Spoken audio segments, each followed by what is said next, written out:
नमस्कार मंडळी, मी तुमचं गणपती डेकोरेशन भाग 7मध्ये स्वागत करतो.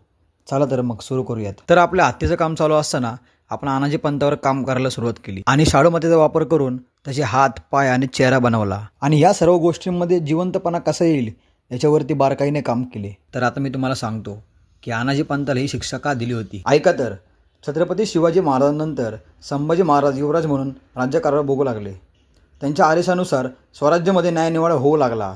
पण हे मंत्रिमंडळामधल्या काही मंत्र्यांना मान्य नव्हतं, म्हणून त्यांनी स्वराज्याविरोधात कट कारस्थाना करायला सुरुवात केली. पण हेच संभाजी महाराजांना समजताच त्यांनी पहिला गुन्हा म्हणून त्यांना माफ केले.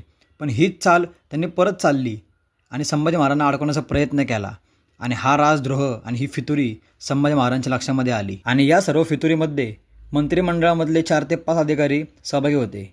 पण या सर्वांना फितुरी आणि राजद्रोह करण्यास भाग पाडणारा चेहरा होता, तो म्हणजे अनाजी पंथाचा. आणि या फितुरा अनाजीला आणि त्याच्या मंत्र्यांना महाराजांनी आधी एकदा अभय दिले होते, पण यांनी परत तीच फितुरी केली.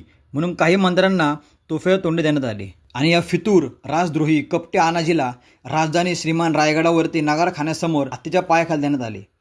कारण सर्वांना समजलं पाहिजे, जो कोणी स्वराज्याविरोधामध्ये कट कारस्थाना करेल त्याची गय केली जाणार नाही. मग या गोष्टीवरून सर्वांना एकच समजले, छत्रपतींच्या पाठीत खंजीर खुपसणाऱ्यांना छत्रपतींच्या दरबारात कधीच सामान असते.